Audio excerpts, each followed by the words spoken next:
Welcome to the One Player Podcast, the show on solitaire board games. I'm your host Albert, and this is episode 348. Hey, Albert, what is the worst crime in the Tree Kingdom? The worst crime in the Tree Kingdom? Yes. It's if you leave. No, it's treason. Oh my gosh, that's even worse. Yes, Tree Son. Oh yeah, that's worse than leafing. Hello, Albert. How are you doing today? Great, Julius. How are you doing? Doing okay. Making it day by day. I am reorganizing my game room here. I got a new shelf, and so I've taken all the games off the old shelf, and then I got to empty a file cabinet and then put the things back in, and it's a big mess. It does look like a mess. Yeah. So before we talk about today's game, we're going to resolve the contest for the Last Lighthouse, which kicked off, gosh, I don't know, about a month ago because we do things slow around here. And this is a contest where I was giving away a Button Shy game from the Simply Solo series by Scott Alms because I had an extra. And I told folks, all you got to do to enter is send me an email or a geek mail or anything and tell me about your favorite lighthouse. And then you're entered. And I received a total of 6 entries, which is really exciting. And at least one non-entry where somebody still told me about their favorite lighthouse. So I'm going to go ahead and just kind of give you a quick summary of the 6 entries and then pick a winner. And since it's 6 of them, I could roll a d6, and that makes it nice and easy. I have a lighthouse d6 somewhere, but I can't find it. So it's just a regular d6 probably. Sorry. So the first entrant is Julie. Her favorite lighthouse is one along the river in her town. It's actually not a real lighthouse. It's a small one about 10 feet tall.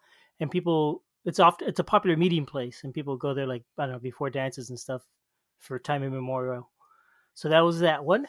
The second one is from Anne. It is the Breakwater in Lewes, Delaware.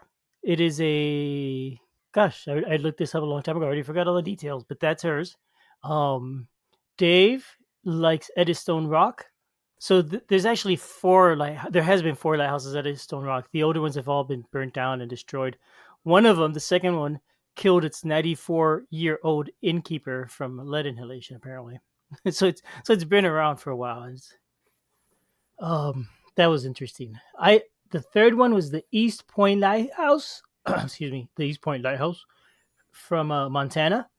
And Montana wrote how they did a lot of hitchhiking in their 20s and found this lighthouse at the far east point of Prince Edward Island. And at that point, you had to just get a ride there. Now it's apparently a lot more touristy. And they camped there for a few days, which sounds really cool. Joseph talked about the BioShock lighthouse. I've heard of the game BioShock. I did not know there's a lighthouse. That would have been a good thought. I wish I had thought of that. Oh, and then finally, Ryan liked Tennant's Harbor Light. It features prominent. This was interesting. It features prominently in the paintings by Andrew and Jamie Wyeth, very famous American painters. And as a matter of fact, there is a collection of theirs here in Greenville in our local fine art museum. And looking through their online collection of it, there's at least one painting at the lighthouse. It didn't show the lighthouse itself, but I could tell it was there because it showed one of the buildings, a bell tower. So that was kind of neat. I'm looking forward to going back to that museum now and looking for more images of the lighthouse, because not only have they painted there, they apparently own the lighthouse, which I thought was pretty amazing. So there we go. That was the 6 entries. I also had a non-entry from Milokai, who told me about his fairy lighthouse, which is from a story, a Polish story, about a man who left Poland and could not return and was really sad and missed Poland. And then he got a job working in Panama at a lighthouse. And a book showed up from Poland, and he read it and started daydreaming, fell asleep, and there was an accident and a boat sank because he slept during his watch. And so he got fired. So it's kind of a sad tale there featuring a lighthouse. I really enjoyed this contest. I really enjoyed all these stories. I thought that was a lot of fun, and I appreciate everybody that sent me a message. I really enjoyed reading them all. So now let's find a D6 because I have so many. Here's one. We're gonna roll it. I'm gonna open this little box, and I roll a 5, which means the winner is Joseph. Congratulations, Joseph, and the BioShock Lighthouse. I will reach out to you after I publish this episode and get your mailing address and all that, so I can send it off to you. And thank you everyone else for entering. Back to the regular scheduled episode, Julius. So today we're talking about a lighthouse game, right? No, we're not talking about Lighthouse game, although that would have Ah. been a fun thing if we could have added it in. I don't think I've even seen Lighthouse in this game, which perhaps surprises me a little bit. We are going to be discussing Kingdom Legacy Feudal Kingdom. Okay, that's a funny name. Um, I believe that the reason why they did that is because the idea is that Kingdom Legacy is the overarching core system, and Feudal Kingdom is just this one box. Okay, and so I'd never heard of this game before. Probably not. This is one that is criminally underrepresented right now. This is a game from Fricks Games. It's a legacy game in a single deck box by Jonathan Frixelius. In Kingdom Legacy Feudal Kingdom, you have this feudal kingdom. You have an actual kingdom in a little deck box. A set of cards where what it is you're going to be playing through the game. Essentially, you're going to shuffle up. You're starting with a tiny little deck of just, I think it's like 10 cards to start off with. And each turn, you're going to be dealing out a set of 4 cards, and you can choose to take any actions. The idea of the game is that you're going to be upgrading them. So if you're familiar with like Palm Island or Maiden's Quest, each card technically has 4 cards printed on it, top, bottom, and then reverse it, top, bottom. And so you'll upgrade the cards by spending the resources that you get from other cards, and you continue to upgrade it, and you'll go through your deck, and you'll keep going on it over and over and over again until you have the most amount of points in your deck possible. And then you get to record your deck and all of its points and assume that you did a really good job for the game. So that is the very broad overview for this tiny little game. And it's a legacy game, you said. It is a legacy game. The components that are legacied, I suppose for lack of a better word, are it comes with stickers. You have the ability to do an introductory game. You can play through the first 10 or so rounds without having to actually put on any stickers and without having to actually mark anything down. But once you get past those, you're instructed to actually destroy stuff, mark stuff down, add stickers, write on your cards, etc. Do all of the fun legacy stuff. So yeah, it's very much a legacy game. It is a Okay. solo only legacy game. So, okay, cool. So then next you're going to tell us about the components, and I think you've already basically told us the components, right? Cards and Well, stickers. I mean, there's cards and stickers in a single deck box. That is really all that it is. Usually for components, though, I talk about how nice the components are. Mm-hmm. So let me talk a little bit about that. I'm actually really impressed with the components. It is a single deck box. I'm going to just front load this, by the way, by saying that the game is $13 available directly from Fricks Games. That is it. It comes with a single deck box, and it's full of cards. The cards all have icons on them, and in fact, if you want, you can go to the kingdomlegacygame.com, and there's a fact for every single card, or a full explanation for every single card in case you get confused about it, as well as a picture of every single card. But all of the cards have nice graphic art with them.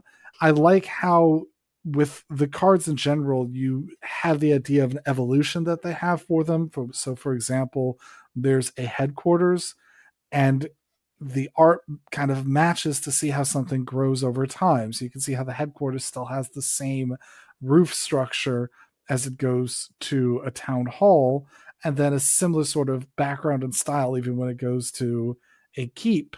And then the keep growing to the castle maintains a similar art style. It's the same thing also by many of the different characters that you have in the game. So you'll have like a vagabond type character who, when he's just a vagabond, he's got this wry smile, but then you can upgrade him to be a merchant, so he gains merchant skills.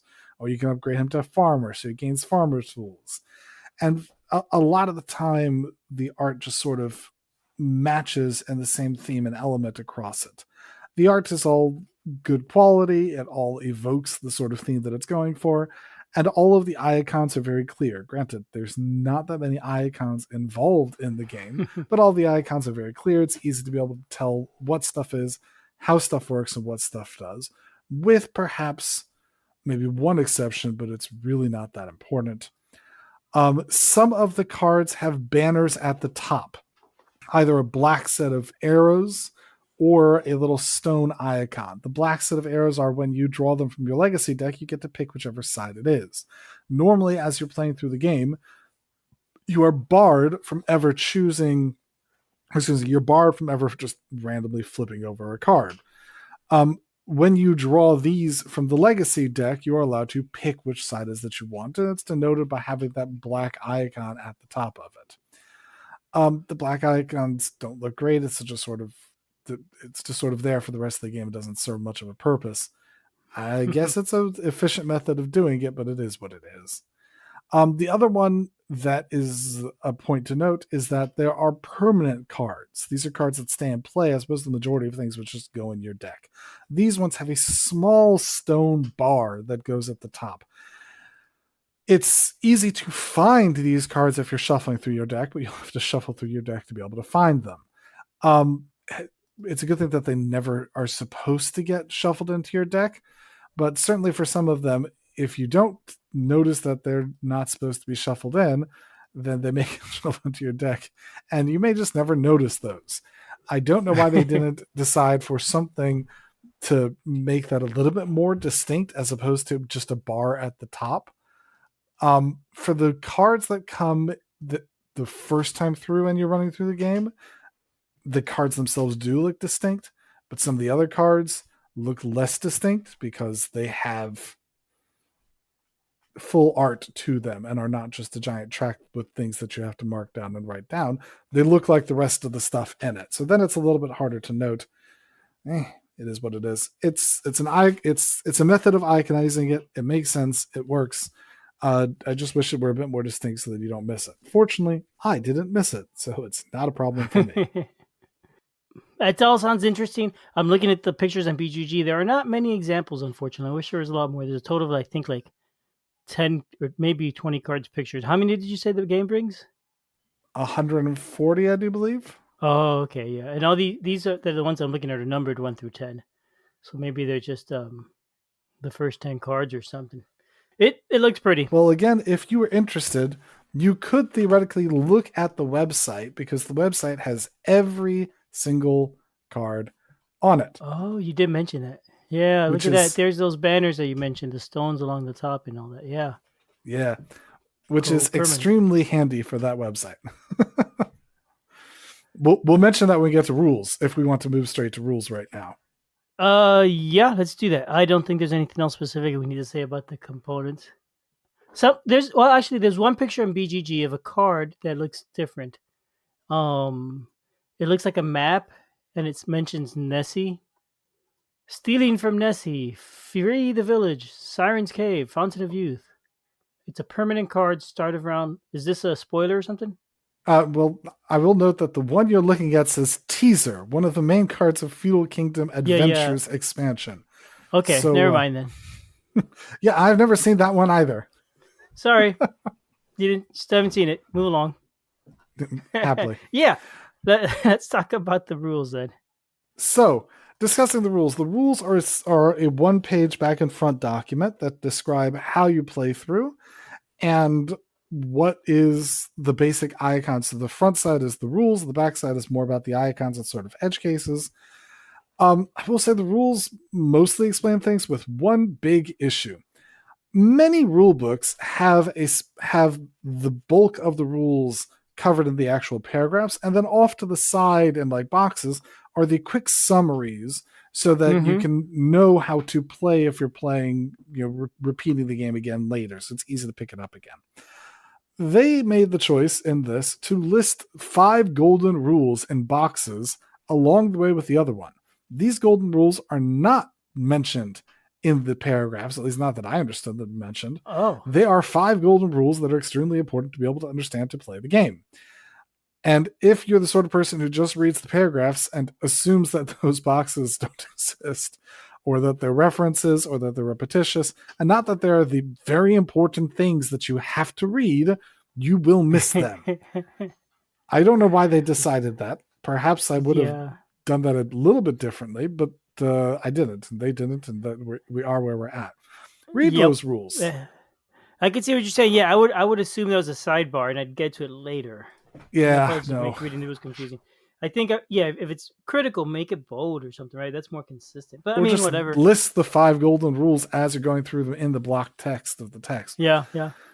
But yeah, I assumed those sidebars were sidebars, and so therefore the first time I had an issue with the game, I went and posted and someone said, hey, that is the golden rule. The specific one I had was that if I tried to upgrade and then hold a card in play, and it says in one of the golden rules, you can't do that. If you're ever upgrading, it has to be discarded. You can't keep it. So I said, Oh, oh, well, then I wish I had read the golden rules specifically. So I went back and read the golden rules. Not a big issue, just something to be aware of when you understand the rules. mm-hmm. Now then, that is the rules. So the rules describe, for the most part, how you play the game, how you go through stuff. It's mostly fine. The game is cards, and the cards differ and have some complexities and some differences. And so there were definitely some cards that I tried to understand, well, wait, how is this working? What exactly does this do? Fortunately, they have taken every single card and put every single card on the website and explained to you exactly how it works. Um, it is very well done. It's great, amazing.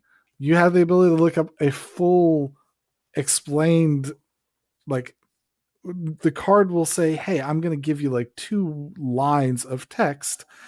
And then on the website it says, here, I'm going to give you a paragraph of text. Make it very clear, plenty of words to explain to you what it is that this does. So useful, very nice for it. Some of it is absolutely repetitious. Like, it will tell you, oh, this icon means this. And if you would have looked at the rules, it would have easily told you that. None of the cards are particularly difficult to understand, especially after it's just explained to you like one more time. But having that reference, this is a pure solo game. This is a pure legacy solo game. Being able to reference the cards and just check one more time just to make sure that your understanding is correct was an invaluable asset to me. Very much appreciate the fact that this website exists. Very helpful. Mm-hmm. It's pretty cool. Yeah, I mean, it has a you can look at every single card. There's a menu, and you pick the card number from 0 to 139, and it'll show you pictures of all the sides and have the text. Card 0 is even like the welcome game is just a start card, and even take the time to put that card in there in detail.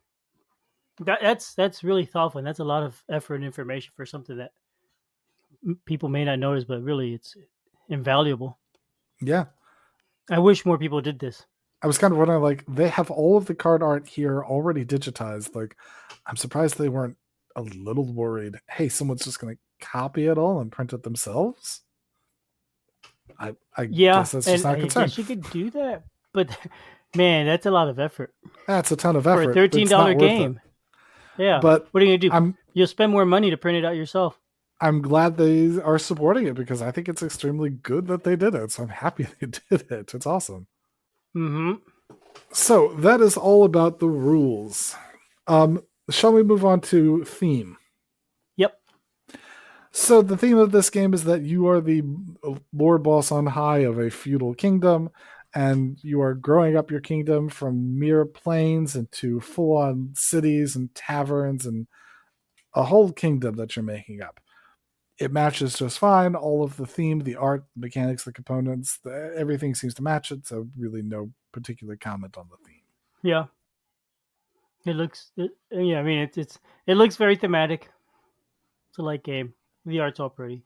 So, shall we move on to the gameplay? Yes, please. So, with the gameplay of this game, if you're familiar with games like Palm Island, or the one that this really made me think of is Maiden Quest, but you have 4 cards printed on a single card. So, top, bottom, and then you flip it over and you have the top and the bottom again. Each of those cards is generally going to have a couple of things on it. The first thing it's going to have at the top left is it's going to have the amount of production. So, for example, when you discard it, it'll have a coin on it, or it'll have a wood on it, or whatever have you.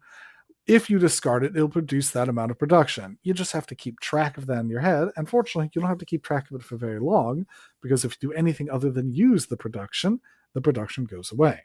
So it's not that hard to keep track of. Fortunately, you can just keep them out and not discard them for their protection until you use them, and then they're right there in front of you. So it's all good. The next common thing that it has is going to be the upgrade cost. The whole idea of this game is that you are trying to upgrade the cards, because as you upgrade the cards, you get access to better resources, better cards. You discover stuff from the discovery deck, things like that. So each of the cards will have a box that shows the cost to upgrade the card. So for example, the Distant Mountains costs 2 coins to upgrade it. When you spend those 2 coins by discarding 2 other cards with production of two coins, you then get to flip the card over and move it over to its rocky area side. And now on future turns, it can produce rocks, or you can discard it and spend another coin to produce 2 rocks. And so now it's even better. So you keep upgrading it, keep sending those resources. Typically, upgraded cards are going to be worth points in your deck. So this one that I'm talking about here, you upgrade from Rocky Area to Quarry, and then you upgrade Quarry to a Shallow Mine. And now a Shallow Mine is worth 3 points in your deck. And you're trying to have your deck be worth as much points as you can by the end of the game. The mine also has a destroy ability. Many cards are going to have destroy ability, but you can just tear up the card to do a certain thing. In this case, you can tear it up and it says discover mine 8485. So you'll have your deck that you're running through. And if something says discover, you can reach into the legacy deck, the deck of cards that you're not currently using, to be able to pull out cards from that deck. As this one says destroy it to discover a mine, you can reach into the discovery deck, pull a card 84, add it to your deck, and voila, your deck has grown or potentially just changed into cooler, differenter types of stuff. Now, I'm going to try and not do as much spoilers as I can for things, as much as is possible. So I'm not going to tell you about the stuff that the mine does, but it says discover a mine, so you get a mine. Sometimes those things are a little bit tricky because it says like discover border, discover shore, discover person, things like that. And then once you start discovering people, are like, oh. Yeah, and if you really want the spoilers, go to the website, look up Card 84. You'll know exactly what it does. I mean, or just play the game and pull out the card, and then you get spoilers. Or play the game, yeah. But yeah, don't depend on it. There's no need to spoil this game because it's all online. Yeah, sure. So, but like sometimes you do a thing and you're like, oh, well, I didn't guess that it would have done that. And it does. And it's fun. Those things are enjoyable little surprises as you're playing through the game. I don't feel like you're missing out particularly when you do those kind of things, but they are enjoyable little surprises as you're playing through the game. So that is the cards that you're playing through for the most part. Now, then some other cards have other interesting effects. The rules call out that some cards can block other cards, or some cards can interplay with other cards, or give you bad negative effects. There are going to be enemies that you'll have throughout the course of the game. You're going to have people with swords that you're going to have, so you'll use the swords to fight off the enemies if you have the resources for it. Things like that are going to be coming through the deck. The game takes about 6 hours to play through a single time. Wow. Each turn, you're going to be drawing 4 cards from your deck and playing them out and using those cards to discard for resources, take other actions, upgrade your cards. If you want, you can draw 2 cards each time, but that means you're going to go through your deck a bit faster. And your goal is to each use your deck in the most efficient way possible to be able to upgrade the most amount of cards possible. So you'll draw those 4 cards, upgrade a card, discard everything, and do it again. Draw 4 cards, upgrade a card, discard everything, do it again, and keep going through that till you've gone through your deck. Once you've gone through your whole deck, that will end a single round. At that point in time, you will discover the next 2 cards from the legacy deck. So the legacy deck is in order, and there's going to be cards going all the way up to card 70 that theoretically you'll go through over the course of the whole game and discover and figure out what those cards do and what sort of interesting stuff it is that the cards will tell you to do. I'm not going to spoil any of those because there was definitely a bunch of surprises when I was discovering those. And sometimes I would pull out cards and be like, oh, that's neat. That's very interesting that it comes out and does a thing. So those things were fun. So I'm definitely not going to spoil any of that. But you play through it. Every round, you're pulling out another 2. which will increase the size of your deck. So by the end of it, your deck is relatively large. And you go through the whole deck a final time and you complete it. And it says, hey, you have finished, you've completed your kingdom, total up your points, write it on your side, register it online to show everyone that you have a cool deck and that you've experienced the whole deck. The game comes with 3 built-in expansions. So the expansion here is essentially extra rounds. The 3 built-in ones are kind of short rounds, but there's other expansions you could purchase online if you wanted. But it gives you a couple extra rounds, and especially towards the end of the game, a round is quite large. When you already have like a 50, 60 size deck, your rounds take a lot longer than the beginning of the game when your rounds took you 10 minutes. So with those expansions, you will pull out one of the expansion cards from your legacy deck, because the end of the game tells you about this as well as the rules, and follow the rules to purge some of your deck to make your deck a little bit smaller, and then run through your deck again with some slightly different rules, slightly different interactions, slightly different stuff going on, interesting things happening. You run through your deck another time with those expansions, and then theoretically the game says, okay, you're done again, unless you get more expansions or run a different expansion of the box or something like that. But then you're done. You have a deck, and that's it. It's about done. The game doesn't replay. You need to add more cards to be able to have more stuff going on, or just buy another copy, I guess. But yeah, they've said they're going to continue coming out with expansions. They have available online 2 other expansions that you could theoretically go get. To be able to play it for even longer, even more time. So they have merchants and they have the adventures that Albert has referenced. I haven't played either merchants or adventures, so I don't know what's in those. I don't own a copy of those. I just got this one. One of the things, so I really enjoy the gameplay of it. It is not very heavy, not very complicated, but still feels like it has a lot of good decisions about which way it is that you want to go, especially as you realize some of the cards sort of have multiple paths, and some of the cards have decisions about, do you want to hold on to it to use an ability, or do you want to go ahead and upgrade it to get cooler abilities next time because you have the ability to do so now? Do you want to spend progressing on certain overarching goals, some of those permanent goals? Do you want to go ahead and spend it upgrading cards and make your deck better? There's a fair number of decision space in a relatively simple aspect. One of the neatest things to me was discovering those 2 cards every round. The game says that you can pause the game after any round just by inserting your whole deck, insert your deck followed by the rules cards to show where you're up to in the discovery deck. And then when you're done, take the deck out, shuffle it, discover 2 cards, and set yourself to going. I really enjoyed discovering those 2 cards. They often did something interesting. They were different. They were neat. And even if they weren't, it was frankly just another opportunity to run through my deck, upgrade a little bit more, eke a little bit more out of it. This game felt like, eating chips. Just want to do one more round, one more round, one more round. I very rarely, a lot of the time for a good book, I've gotten into a good book and I just start reading it, and all of a sudden I find myself and it's 3 a.m. and I'm like, where did the time go? Okay, one more chapter. Wow. And I'll read one more chapter before I go to sleep or something on those lines. And I found myself doing that with this game, where I would finish a round and I'd say, okay, just one more round. And I discovered 2 more cards. I go to get just one more round, just one more round, just one more round. And I found myself just wanting to play another round after another round. I didn't time exactly how long it took me to do the whole thing. It felt like it was longer than 6 hours to do the whole thing, just for me personally.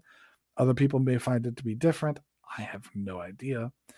But it felt like it was a weighty period of time that I was playing through the whole game. And that's 6 hours, by the way, without the expansions. So it felt like it was a weighty amount of time to be playing through the game. It felt like it had a good stay to it. And at the same time, it just rushed its way through because I just kept playing one more. It was addicting just almost. one more round. Just one more round. Just that feeling of one more round was so enticing. Yeah, because it's fast. One round isn't that going to take that long, right? It'll be You fast. think that. You think that. And then 3 rounds later, it's, oh, man. Exactly. This reminds me of video games that I used to play. It's like a lot of the like Age of Civilization type games like that. So I'll just do one more round and then I'll go to bed. And yeah, that would keep me up for hours. Yeah. That's what keeps me away from playing video games. So now you got me a little scared about this game. Oh, I hear you. I definitely hear you because that is exactly what happened with this one. Is I just kept doing one more round, and it just kept going, just kept going. And one point I was like, okay, we just gotta stop and hold it till another day. Just save, push Hmm. the save button, and save it for another day, and it'll be okay. Yep, Um, and by the end of it, you start to develop a feeling of your game because sort of sometimes it feels like, yeah, I really at the beginning I'm like, I super need to have coins. At the beginning I'm like, I don't need coins anymore. I super need wood or metal or whatever it is. Sort of your kingdom has a feel to it about how you developed it, how you've made it. And the kingdom feels very much yours by the end of it. Feels like it's going to be something unique and mine. So that's neat. That's just neat. that is really neat. Yeah, boy, this sounds fun. Actually, I really want to Yeah. try it. I mean, here let me give you the little bit of a bummer behind it. Mm-hmm. The game is not available easily in the US. In order to get a copy of the game, you have to order it all the way. Yeah, the only place I know of to get it is ordering it from Frix Games directly. So the game is $13. Shipping was kind of close to like $10 ish. And yeah, Hmm. so unfortunately, it's a tiny little box. They have said that this is sort of an experiment to them. They have said that they're considering what they're going to scale up with it based on responses, things like that. Um, I I I rarely call on people to go talk to the publisher, but go talk to the publisher. If I've said anything to make you interested in this game, go talk to the publisher. Go tell them that they need to get this out of the US. They need to continue doing expansions for this. They need to continue upgrading it. I'd love to see other themes for this. It feels like they could do Kingdom Legacy, where they do, they can do an island colony, where they could do sci-fi ones. Like having the same thing with different cards, different layouts, different ideas going through this. I'm fully in on this. And if I've made you sound at all interested in this, either go get if you're willing to go get a copy all the way over from Frix Games, over the seas, which I In the did, UK, yeah. you could do that. Or just go reach out to them and say, hey, we would really like for this to be available in the US because it sounds really cool. And Julius their podcast really sold it. You don't need to say that. That's fine. I'm just saying go tell them. It sounds it if I made it sound really cool, it's because it is really cool. It is very addictive. It's a tiny little box game with a whole bunch of stay power to it, a whole bunch of excitement to it, and I think it's worth adding, worth playing through. It's just hard to get right now, and if we can, convince them that they need to be able to come get it to the U.S. because there's plenty of people who would get it, then I hope that they'll be able to get it to the U.S. Otherwise, just add it to your wish list and hope it gets here available. I guess that's a thing you can do too, but push it. We need to get this to the US because it is amazing. It was great. It was an excellent experience and I highly recommend it. Yeah. Now the base game plus the two expansions with shipping cost $40 to the US. And that was only $12 for $11.17 for shipping, so not too bad. The rest of the cost is the game plus the two expansions. Yeah. And I imagine with the two expansions, I imagine you're getting up into like 15, 16, 17 hours to go through it all. Wow, okay. I have no real clue. I don't really know because I know I know that playing through it without the expansions was already at least 6 hours, if not more, playing through it without the two expansions that are included. Adding another, I'm not sure. That looks like one expansion adds 4 more rounds of play. I'm not sure. Certainly going to add more Okay. time. Oh, it says it's 2 hours for each expansion. Okay. That's still a lot of time. I would still double the amount then. The one thing about the website when you go buy it on the website, it seems to be a little weird. I add the game and the two expansions to the shopping cart, but the expansions don't get added. And then for some reason, then when I click the checkout button, then gave me an option to add them and added them again, and then it worked. So it's a little weird, but you could get there. Oh yeah, 2 copies, and the shipping is still only $11. So do a group purchase. Yeah, that seems like a reasonable option, honestly. Yeah, Yeah, this is a really cool game, Julius. I think so. I Looks think they've done a interesting. really neat thing with it, and I definitely want to see more coming out of this system. Do you know if this came out via Kickstarter or anything at all? Or is it just something they printed a bunch of copies and we'll see how it goes? They have made no announcements about anything that they're planning to do with it. They just published it.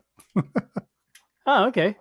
That's that doesn't sell as well when you don't tell people about it. But okay. Yeah, I'm a little surprised. This one sounds like that they're just not. This one does not sound like it's getting enough marketing. Market it harder, please. Yeah. So there you go, folks. You heard it. Buy this game. It's a steal, and it's really fun and addictive. Very And you'll addictive. get to lose sleep over it. All right. So I don't know. Should we flip out of here? Should we turn over and leave? I don't know. I don't know. I don't know. Bye, everybody.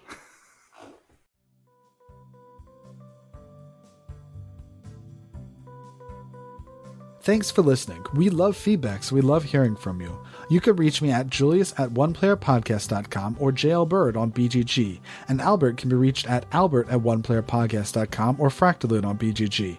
Our website is oneplayerpodcast.com with the number 1, and we're also on Twitter at oneplayerpodcast.